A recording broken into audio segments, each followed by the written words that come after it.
Celeb Savant is a career retrospective type interview focusing on singers, actors, and industry experts. Join Barrett Edelstein now as he dives into the entertainment world.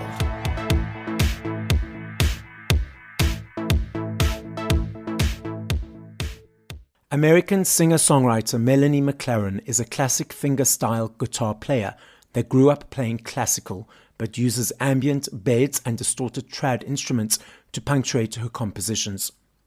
At her core, Melanie is a realist with a gift for language that extracts beauty from even the darkest reality and a unique ability to blend a tongue-in-cheek sensibility with timeless folk style. She released her debut EP, Kill My Time, in 2022 independently to enthusiastic critical reception before gaining the attention of Tone Tree Distribution in Nashville. Within a few months of the release, she had signed with Tone Tree, landed several coveted playlist spots on Spotify, Apple Music, and Amazon Music, recorded and released new projects, and began touring. In October of 2022, Melanie released a collaborative folk EP of duets, Tadpole Emporium, with songwriter Lorcan O'Reilly. Fresh off of her first tour, Melanie released her second solo EP entitled Tourist through Tone Tree in April 2023. In 2023, after the release of Tourist, Melanie headlined her first US tour in the Northeast and Midwest. She also performed with other up-and-coming songwriters like Paul Moody, John Henry, and Quinn Devlin. She opened for Jessica Lee Mayfield and Charlie Starr. After touring extensively, Melanie realized certain songs especially captivated listeners live, so she released a live-to-tape EP entitled Songs Are Ghosts in May of 2024. Melanie is currently working on a new project, and the first single of which, Heaven Is, came out in June of 2024. Up next on Celeb Savant, we've got Melanie MacLaren. Where do we find you in the world, and how are you doing? I'm well. Thank you so much for having me. I am in Nashville, Tennessee. So that's home for me now. So thank you for calling all this way. That's okay. I appreciate it. That's okay. Okay, let's rewind. At what age did you think, cool, you want to be in the music or entertainment world, creative world? And how did that journey progress to where we are currently? Wow. So I didn't really start to pursue music professionally until a lot later in my life. I'd always played music. I started playing guitar when I was 6. I started with classical. And it's always been a part of my life and I've loved it, but I never really gave myself, that permission to take it seriously as a career until after graduating college and just realizing I was interested in a lot of things. And it's hard to choose one. It's hard to know, what's the right path for you. But I think eventually at one point it kind of becomes apparent that there's something that, takes up a little bit more space in your life than everything else, and something that you feel called towards. So that was music for me. So previously, before you finished studying, why did you not allow it to give it more prominence in your life? Was it just that it was a thought, or were there other elements that were not allowing it to come to fruition? Totally. That's a great question. I think it was a thought. I didn't know a bunch of people pursuing music professionally. I didn't really know. It felt foreign to me, it was something that I wanted to do, but it kind of seemed like one of those things, that's reserved for other people. That's something other people do. That's not, I don't know how I could do that, So it was a very new territory for me. So when you took it on professionally, were there aspects of it that surprised you that you didn't realize would be part of the process? Or did you just feel, okay, I'm just going to take this step by step? I think right in the beginning of deciding to do it, it was a little, I was a little surprised. I kind of realized, I didn't enjoy going to shows anymore, because you kind of realize, well, I want to be doing this. You see like something in your spirit is kind of signaling to you, I want to be a part of this myself, so it's hard to sometimes to just engage with music the same way I always had. It was hard to, just listen to it and just be happy to listen to it. It was hard to go to a show and just be happy to be at a show. I wanted to be making it myself, or even at that point when I'd go home and play someone else's song, it gets to the point where you really feel like you want to be doing your own. But since moving to Nashville, and I've been really grateful. I feel like things have unfolded for me in a really, really nice way that feels true to my path, just by I'd moved here and then the pandemic happened. So, towards my own voice and towards my own vision for my career, because I kind of just had the blinders on and I had no idea what other people were doing. How could you? You're in a new city and things are pretty shut down. So yeah, there's roadblocks and there's just weird things that happen. But I think it was just a lot about trusting myself and my vision. And I was kind of forced to do that in a way that I probably wouldn't have done otherwise. So lockdown for you, in a way, forced you to create a vision and a path and to be firm with that because there weren't really any distractions. Yeah, absolutely. It really allowed me to focus on myself versus I think I moved here kind of saying, oh, I'll write whatever kind of music and I just want to meet everyone and do everything. And that's a wonderful, fun way to approach moving to a new city. But I think for me, really wanting to embark on this career seriously and to kind of establish my voice quickly. I didn't really want to waste time trying to think of, or trying to find my voice more than you already have to do. As an artist, your voice is changing every year, but I wanted to really find a voice and a sound and a style for myself.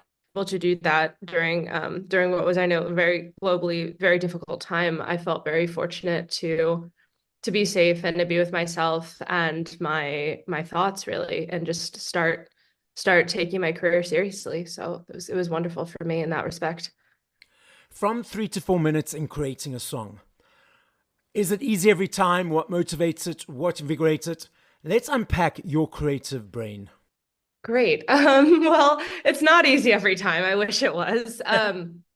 It's easy, I think, every time for the songs that feel natural, You really have something clear that is kind of coming through you, and I say like coming through you because I think that's how it is for me. A lot of the stuff in my songs, it's stuff I've been thinking about for a while, and then it kind of all just comes to this point where, okay, it can't really be unexpressed any longer.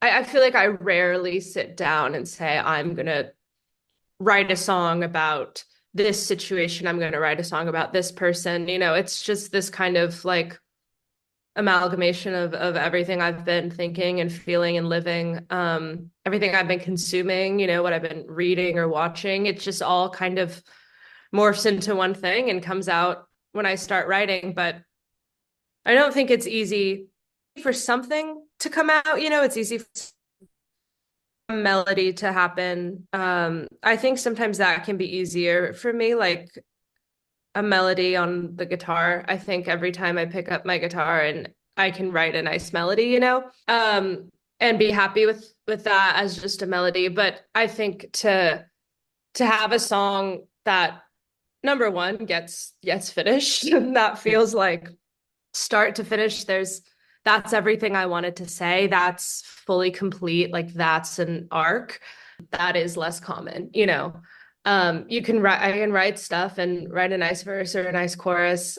And then it just you don't feel like called to finish it, or it doesn't even feel like it has a fully, this one thought and it's not a song. I think a lot of the times we can have like musical thoughts that never translate into like a full song in the way that the songs that we're really proud of that have a bit more ease that they reach. When that musical thought comes through and you write it down with the intention of it becoming a song, and then it doesn't turn out to become a song, does that ever frustrate you? Yes, it does a lot. There are some that get reworked, ideas and images, that I really liked, that I wanted to get into something eventually, And I felt like I was able to do that. They ended up fitting into other songs well. So sometimes you can find that neatness, which is really nice, but I don't think that's all of the time. And I think you have to kind of like let things be what they are and not be too precious with it. You know, like if there is a melody you like, if there's a line that you like, a sentiment, an image, you know, you can write that one musical thought, and then you can try and like translate it into a different thought and put it somewhere else. Because yeah, you can do that, but why do that when I know that the songs there's songs that I've written in 5 minutes that I love. When it's almost like when you're spending time doing something you're not supposed to do, you know, Yeah. that's time you could have been doing what you're supposed to do.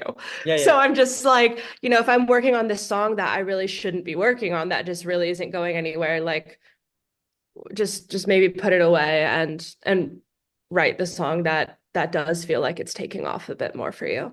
Do these situations of when you're writing a song that you're concentrating on and that you shouldn't be doing, and there's another one waiting in the wings that's flowing, is that transition for you now getting easier? For you to recognize, oh, there's that one that should be coming through? Or is it still a bit of a challenge? I think it's a bit of a challenge. I think I'm a stubborn person, you know, and Yes. I think a lot of us are as Yeah. artists, and we say, I want it to be this way, you know, and I think just coming to terms with the fact that art isn't that way, life isn't that way, you know, is it's hard for people, especially when it is something that you're creating. You do think like, this is mine. I have that agency over it. This was nothing before. I can rationalize it and talk about it this way.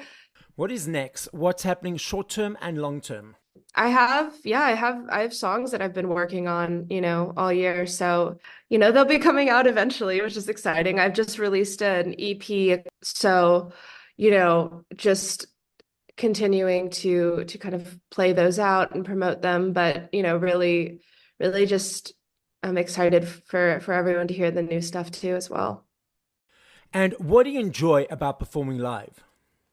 I love it. I think I love the banter a lot and connecting with audiences. That's really something that I enjoy. You know, I think a lot of my songs can be kind of heavy thematically, and it's really lovely to play a show and be like, I'm not this sad person. These songs Yes. aren't that, you know, nothing needs to be that dark and heavy. It's nice to bring a lot of levity into the moments in between the songs. So I feel like I can strike a certain balance Yeah. live that is hard to strike recorded. You know, I still definitely try and incorporate humor into my music or even into production in certain senses where I'm like, oh, okay, that's, you know, that's a fun sound or that, you know, like little allusions to things. But it's just different live, you know, there's a real human element that you can really only get live. And I love the feeling of being in a room, you know, where it's like it just has that feeling of, you know, being at dinner with your friends and family and like laughing in that real genuine way, you know, and just being fully present and engaging with the room. It's just that's so lovely to be able to do on a large scale like that. So I love the connection aspect, the humor, and just like the ability to show different sides of myself that a song can kind of get stagnant once it's recorded. It's like you record it and that's it's frozen in time that way. I'm done with that song, whatever, on to the next. But you realize performing it live how much life these songs really have and how they are able to change over time. Different lines become more relevant to you that weren't really relevant before. You start to understand, you know, your songs in a different capacity too. It's like, of course, I write all my own music, so of course I always think I understand it, and I do understand it to a degree, but then life just keeps, you know, illuminating different aspects of the songs too. So it's nice to feel like they have that really long life. And I Yes. don't always feel that recorded just because of the nature of recording. But playing stuff live, it feels like that you can just keep playing them for forever. And if one stops feeling that way, then stop playing it for a bit and come back Yeah. to it later. So I'm that guy that's normally standing up right in front, dancing, jamming, doing my thing. I'll take my phone out and take a couple of videos, a couple of photos, and I'll put it away. I notice that the people around me, they oftentimes 70, 80%, 90% of the time videoing, posting, tweeting, photoing. From your perspective, being on the stage and seeing a bunch of phones, do you feel that takes away from the energy of the interaction with the audience and from them being in the moment? Or it's just where society is at this stage? That's a really interesting question because I've actually been thinking about that a lot lately because I just went to a gallery recently and they had a no phones policy, especially for preservation. And you know, I understand like them wanting to have us stay at a distance and engage differently. But I do think just the way that our society is right now, a lot of the ways that we engage with the world is through taking photos and videos of it. You know, people go on a walk and it's like their way of engaging on that walk is taking a picture of the sunset they saw, taking a picture of a funny sign or an animal that they came across. You know, I think there's a lot of, I think at one point I would have just been such a purist to be like, I can't believe people have to take photos of this, or people are at this concert and they can't just listen to this, or you're at a museum and you're taking a photo of a painting instead of just looking at it. You know, why do you feel like you need to take a photo of a painting when you can just find it later? But I think it's kind of our way for a lot of people of just processing what's happening and interacting and engaging with it. So it's not so much about, oh, I have this photo that I'm going to look at after this concert video I'm going to look at after, but it's a way in the moment of being, oh, you know, I really like this part. I like where this song is going. I want to record it and capture it.